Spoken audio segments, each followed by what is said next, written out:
And out of those, 24.8 million are eligible, and out of those, only 19.4 million are actually registered to vote. And then out of those, only this amount actually go out to vote. So not a lot of people are going out to vote, especially those of ages 18 to 24. And then we see here by race and by age, we see that the majority by age, the majority of the people who are going to vote are the silent, and then the baby boomers, which you see over here. When we see the millennials, which is the younger folks, only voting at 32%. And then when we see by race, we see that the majority of the people voting, and this is in California, we see that the majority is white, while African American, Asian American, Latinos, and others don't even make it to 20%. So I don't know how you all might feel about this, but I feel like, at least in the Central Valley, we're not being represented, not only as youth, but we're also not being represented as Latinos, as people of color. And this affects a lot how we work with, you know, our communities, our towns, our small rural communities in the Central Valley. So it's really, really important to you know, not only get the Latinos and the Asian Americans and African Americans to go out and vote, but it's really, really important to get the youth to go and vote, because we're going to be the next generation and we're going to be the ones making the change. Yeah. And if we go to the next slide, we see that we are like the majority. Well, 4 million, there's 4 million potential young voters in California, so that's a huge amount of youth. So if we were to go out to vote, we would see huge, huge changes in our communities, in our state. 1 out of 3 Californians are millennials, so that's very, you know. And then 7 out of 10 millennials are millennials of color. So that's even more, because a lot of our communities of color are being underrepresented. So if we were to go out to vote, we would see also huge changes within our communities of color. And we are the largest generation in California.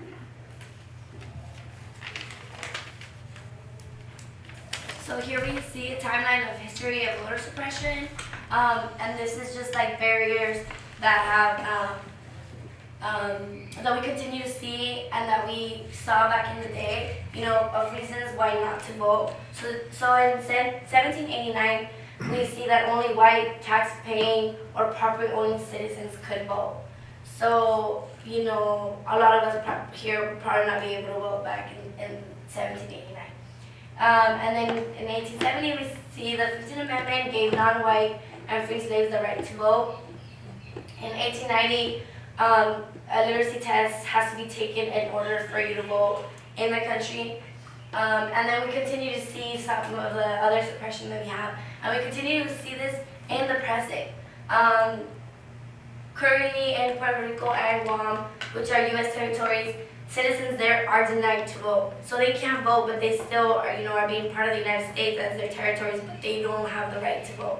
And, you know, that is a way of setting barriers to a lot of people there. You know, they go through things and they, you know, with their current hurricane, and, you know, they're not allowed to speak up or to change that because they're not allowed to vote.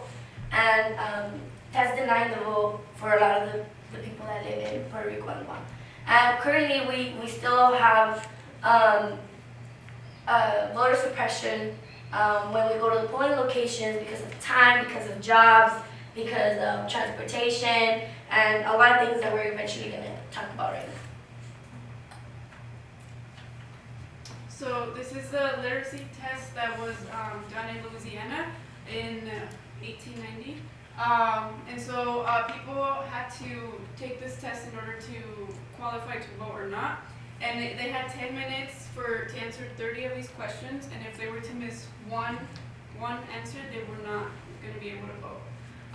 So if you take a look at like the questions that they asked, like the first one says, draw a line around the number or letter of the sentence. Like, it just doesn't make any sense. And like if you keep going, like they're just not, they're very hard to understand. And like it says on the top, this test is to be given to anyone who cannot prove a 5th grade education. But like me and Melissa were trying to like do it the other day, and like it took us 20 minutes just to get like two of them. So like So, we probably wouldn't have been able to vote back in the day. Like number 20, it says spell backwards, forwards. So it's something that, tricks you, and it's crazy how this, back in the day, used to be you pass it, or you don't, and you can vote or not. Like, who said that if I can't spell backwards, forward, or, whatever that means, that I can't vote? So, back in the day in Louisiana, black folks were not able to vote because a lot of them, lacked that education, which has to do with like a bigger system, but they didn't have the education, so they couldn't understand this test. And so they were not able to vote, and they were not able to express themselves. And, people have eventually fought for this to be taken out. People have done so much so that they could be, so we can have a right to vote, and we will see it right now in the next slides. So this is some history of like fighting for voting rights. So like what our past ancestors have done in order for us today have the right to vote. In 1965, it was a Voting Rights Act which forbids states from imposing discriminatory restrictions such as the literacy test that we just saw. The 26th Amendment was in 1971, which lowered the age for voting to 18. And then pre-registration in California in 2014, which now you can pre-register youth that are ages of 16 and 17. That way, once they turn 18, they're ready to go and they can go out to the polls. And then AB 2466, allowing all citizens on probation to vote except for those on parole. So this shows how like the right to vote that we have like right now in today has been fought for many, many years. So I feel like we should see it as a privilege, and just like for our ancestors, like go out and vote because like they had to fight for it. And a lot of them risked their lives. A little connection with like the Central Valley Freedom Summer was with the Freedom Summers in 1964. 1964. Yes. Yeah. So a lot of college students went out and registered black folks in the South, and a lot of them had to go through a lot of rough times. A lot of them got killed. A lot of them went through so much in order to fight and to have other people register. So when people say that our vote doesn't count and that people haven't fought for it, here are some of the things that we can say. We know that people have fought. And we see that people are fighting for people of color, for people of low income, for people who are the ones being oppressed. So just remember that people have fought for a right to be here and for a right to vote. Yeah. So when people say like, oh my vote doesn't matter, and then I tell them like, well, if it didn't matter, then why did people before us have to fight for the right? And why do we still see like oppression today? Like if voting didn't matter, those barriers would not be put upon the people. If voting didn't matter, it would be easy to vote. But because they know that it matters and the big difference that it can make, they put those barriers on the people, especially the communities of color, so they won't go out and vote. So a little question like for y'all to just like take in, like you don't have to share anything, just take in is, if voting doesn't matter, then historically, why were people denied the right to vote and had to fight for the right?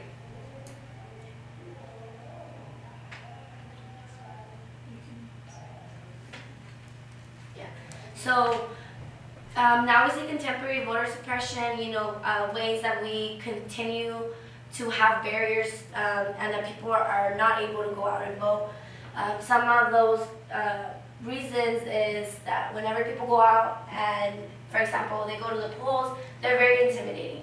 So they'll go to the polls and they'll see long lines, and people, don't want to do that. They don't want to wait because it's a hassle, and people might go out of their way. They only have a certain amount of time, and they're required to have a voter ID, which is just even more complicated. If they forgot it, then they have to go home, they have to go get it, come back, wait in the long lines.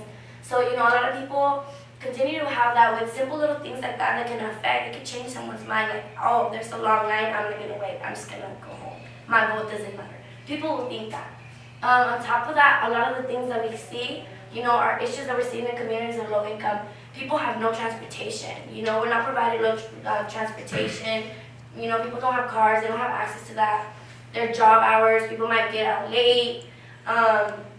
And we were talking about this before with the other session. It's illegal for in your job for someone to tell you that you can't go and vote, but these things happen. People are denied, and their boss will be like, no, you can't go, but that's not right. That's illegal, but it happens.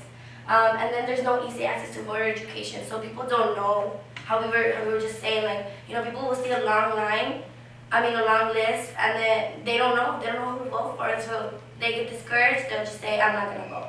And that is because we don't talk about who's running. How do I find out this information? Where do I find out this information? Do I have access to finding out that information? So there's a lot of things that sometimes people, might blame it on other people. Also, like, oh, you don't vote because, you don't know, or you don't vote. We also have to look at where are people coming from, why don't they have access to these things, and why are we not talking about these things in our communities? So, not necessarily blaming people for not voting, but realizing what is the problem and why are these people not voting. And then another one that we put is college students. Sometimes we think that it might be a little bit easier when you're a college student because people think, oh, you're educated, it might be easy, but it's not. It's also a hassle, putting your college. Both Maria and I have registered students in college, and they require so many things. Students also feel discouraged. There's long lines. Students don't know. When they go to college, people are expected to know things, but people go through things and they don't know. So something I wanted to mention was I Am 1,000 Votes, which was a youth movement that was happening during the presidential election with the undocumented young folks. And it's just showing that you don't have to be a citizen to be doing this kind of work. I myself am undocumented, so I'm not eligible to vote. But being in these spaces and educating others is my way of sharing my voice, right? And getting my voice heard. So yeah, I just wanted to emphasize that you shouldn't feel discouraged if you're not eligible to vote. There's many ways that you can still contribute and use your voice. So yeah, you do not need to be a citizen to do this type of work. You can do it. So we just wanted to go through some of the elections. Presidential election happens every 4 years in November, and currently we're on a midterm election, which happens halfway between presidential election. So just in June we had a primary election, and in November, which is going to be a very important election, it's called the general election. So Maria's going to explain a little. Yes. Okay. So the way they told me to explain this was think of it as the football. Was it the football team? Season, yeah. The football season, right? So all these teams are fighting in order to get to the top two for the Super Bowl, right? So then the primary elections is when all these candidates are running for all these positions in order to make it to the general election. So in the primary, you vote for the top two, and then the top two go into the general election in November, so then that's the Super Bowl, right? And then out of those two, you get the one that wins for the position. So that's a little way to understand it better, because I know it can be a bit confusing. So these November elections are going to be very important for our local communities, because there we're gonna vote for candidates who are going to be representing not only our towns, but our districts and our counties. So it's very important to do our own research and see who is running, what they stand for, who they are, where they come from, and if you really want these people to represent your community and how they're going to help you, better our community, and at least for the youth, if these people are going to be speaking up for us, and if they're going to be standing for what we believe is right. So just don't forget that November elections are coming up, and they're very important. We're going to pass out. Should we pass out? I'll go. Go ahead. Can I just add? So the presidential election is more on the national, the president, the bigger picture of the country, right? But midterm election is more what affects you on a daily basis. You're voting for the people that are in your community, that are, like Melissa said, representing you. So these are things that are affecting you more on a day-to-day. So what kind of resources your school has, water access, healthcare access, important things that affect us on a daily basis. So I'm not saying this one's more important, but like this one's like more like what affects you on a daily basis, rather than this one's more like the broad like that still affects you, but not so directly. In November it's gonna be also for the governor. For the government. Yes. So it's like governor, board of supervisors. The board of supervisors. I don't think that one's already. Yeah.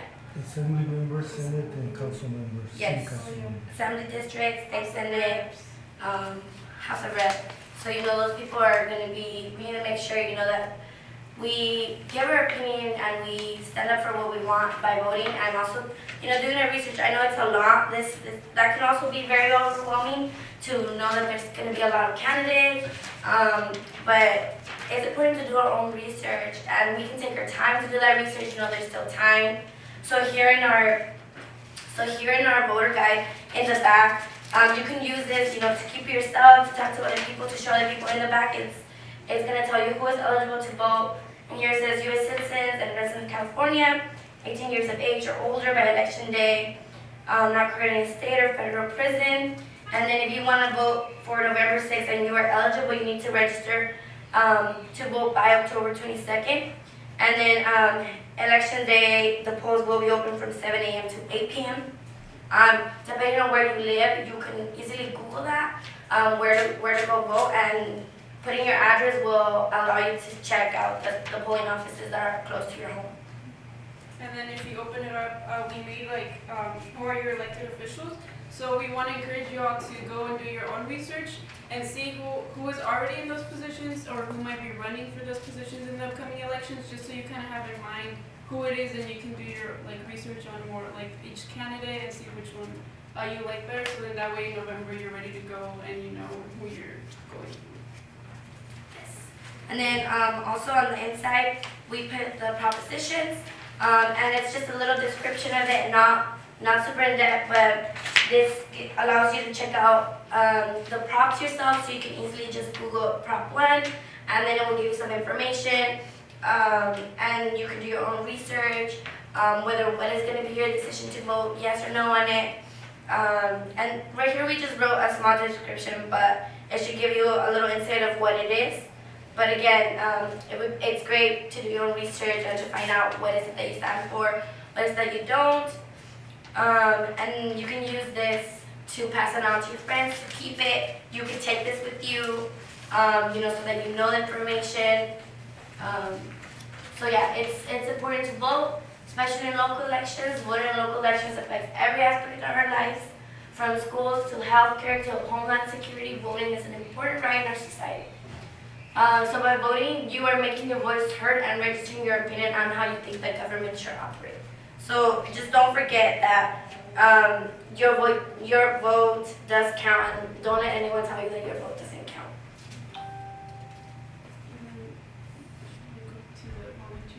Oh yeah. So I think we can end it right here. So we have voter registration if anyone is eligible and has not registered to vote, or if you want to change your address or anything from your information, we can go ahead and do that with you. We also are opening a volunteer opportunity. Yeah, there's a volunteer opportunity if you want to work with the Central Valley Freedom Summers, like with Melissa. They're going to still continue to do this kind of work, going to high school student presentations, reaching out to the youth. So if you're interested in participating in that, we do have a volunteer sign up form.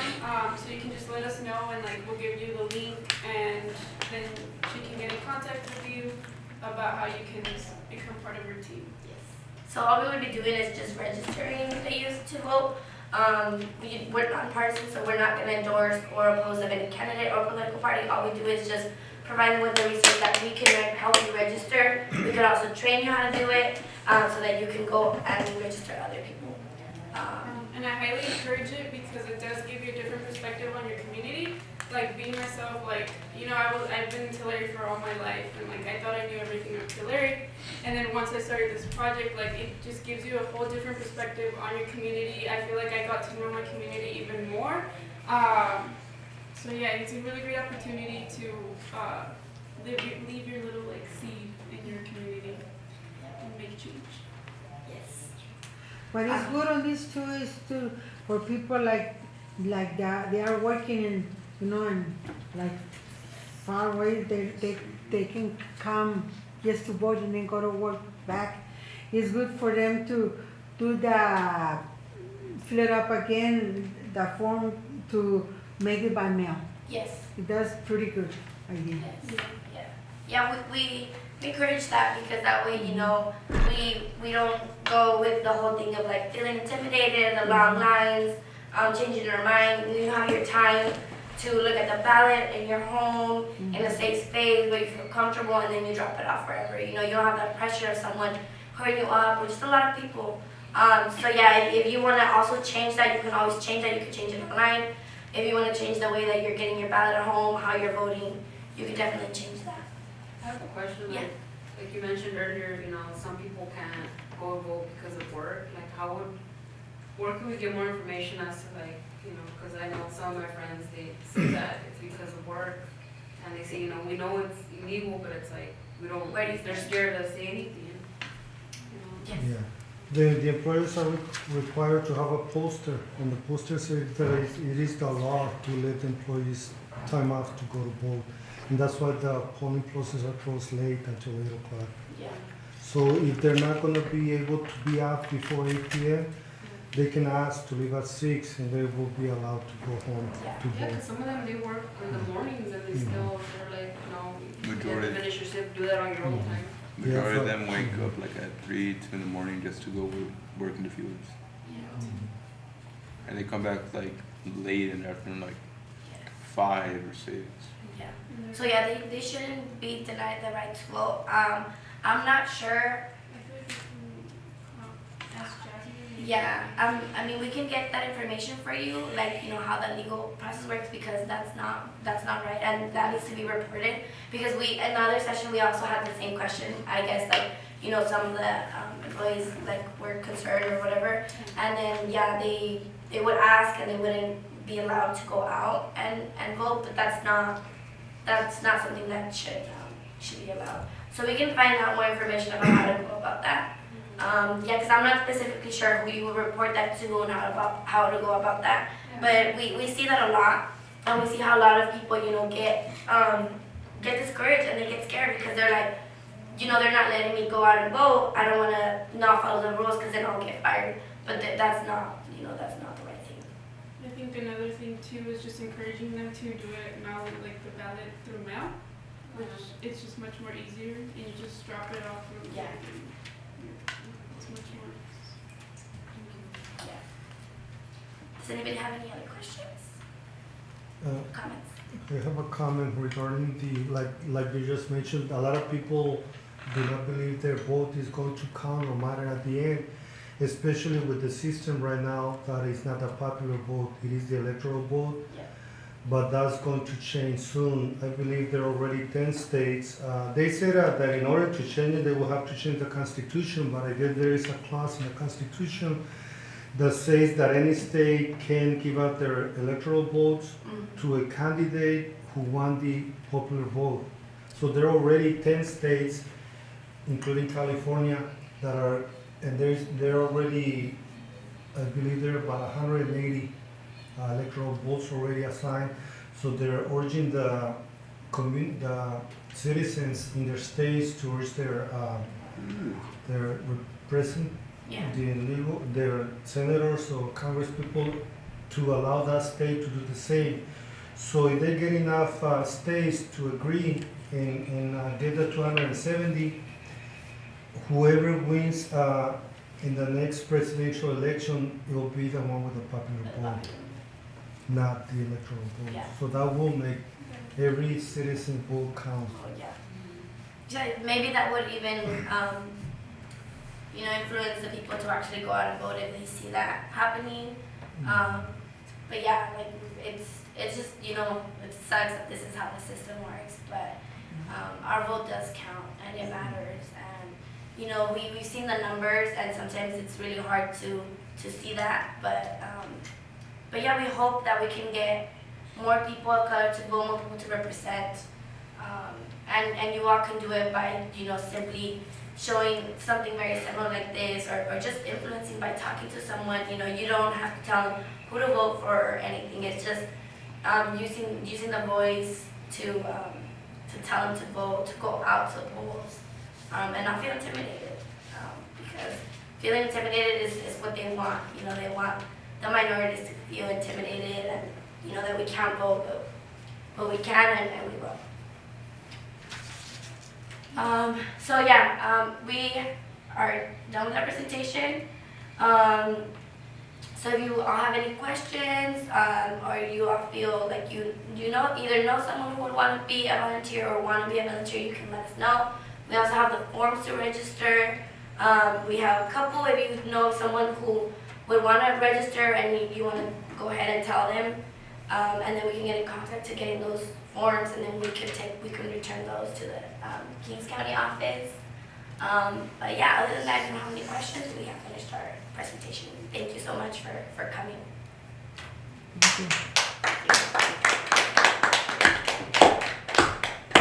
So I think because of the time that we were running late, I think we are gonna go ahead and go to the Artivism. Did everyone here get to go to the Artivism? You did you go? Yeah. So we're gonna go ahead and go to the Artivism and just do more work there because we wanted everyone to go there. Yeah. So other than that, we have some more information here, and some little flyers. I have to sign up for volunteering. What happened? I have to sign up. You want for to? Okay. volunteering. Yeah. I'll get you a paper and then we can sign it.